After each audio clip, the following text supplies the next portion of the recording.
Doctor ortho, अब दर्द भी घुटने टेकेगा। दुनिया के नक्शे पर एक ऐसा मुल्क है जिसने अपनी पहचान परमाणु शक्ति होने के बजाय कर्ज के बोझ और कुप्रबंधन के लिए ज्यादा मजबूत कर ली है। जी हां, हम बात कर रहे हैं हमारे पड़ोसी देश पाकिस्तान की, जो इन दिनों पाई पाई के बाद अब तेल की एक एक बूंद के लिए तरस रहा है। जी हां, मैं हूं अभिषेक सैनी, आप देख रहे हैं चैनल 4 न्यूज इंडिया। ताजा फरमान कुछ ऐसा है कि सुनकर पूरी दुनिया के विमान जगत में पाकिस्तान का मजाक उड़ रहा है। पाकिस्तान एयरपोर्ट अथॉरिटी यानी कि पीएए ने विदेशी एयरलाइन से दो टूक कह दिया कि जनाब, हमारे पास तेल नहीं है, अपनी वापसी का जुगाड़ खुद साथ लेकर आना। पाकिस्तान की आर्थिक बदहाली इस कदर बढ़ गई कि अब वो अपने हवाई अड्डों पर विदेशी विमानों को ईंधन देने में भी असमर्थ हो गया है।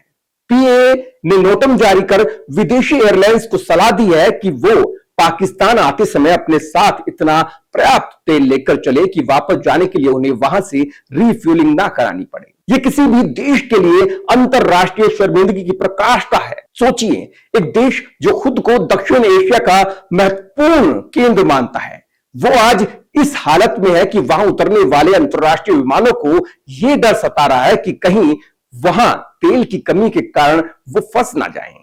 पाकिस्तान ने साफ कह दिया कि jet A1 fuel supply chain में भारी कमी है, इसलिए विदेशों से मैक्सिमम तेल लेकर उड़े।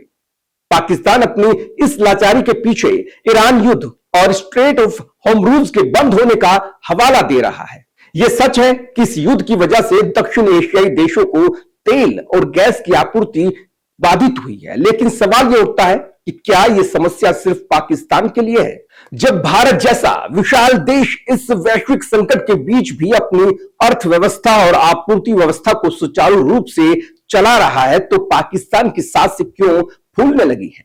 असलियत यह है कि पाकिस्तान का फॉरेन एक्सचेंज रिजर्व यानी कि विदेशी मुद्रा भंडार पहले ही खाली पड़ा है।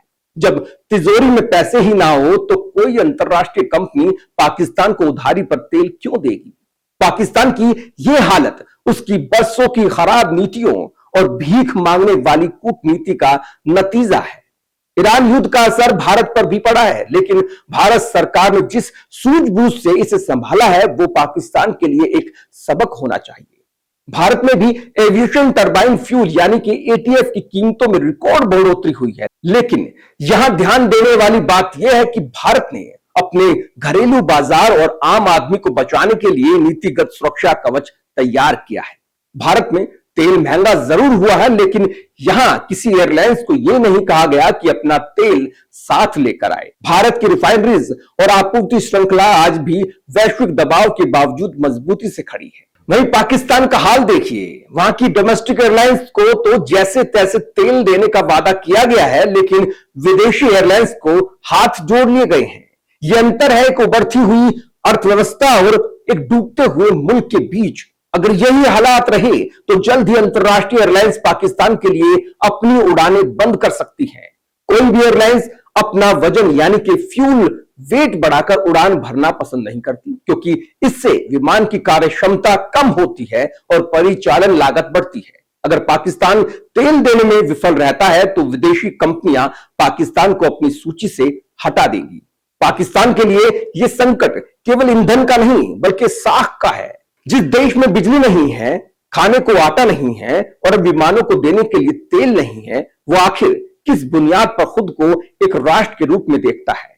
माना कि वैश्विक स्तर पर तेल की कीमतें दोगुनी हो गई, संकट गहरा है, लेकिन पाकिस्तान की ये तेल की तरस उसकी अपनी गलतियों का परिणाम है।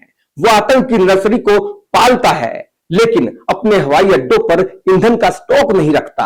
आज जब दुनिया के विमान पाकिस्तान के ऊपर से उड़ेंगे तो पायलट शायद यही सोचेंगे कि नीचे एक ऐसा मुल्क है जहां उतरना तो आसान है, लेकिन वापस जाने के लिए पेट्रोल का डिब्बा साथ रखना पड़ता है। पाकिस्तान की इस हालत को देखकर यही कहा जा सकता है कि परमाणु बम तो बहुत बना लिए, काश थोड़ा तेल भी जमा कर लिया होता। भारत की प्रगति और पाकिस्तान की दुर्गति का यह अंतर अब बादलों की ऊंचाइयों पर भी साफ नजर आने लगेगा। डॉक्टर ऑर्थो, अब दर्द भी घुटने टेकेगा।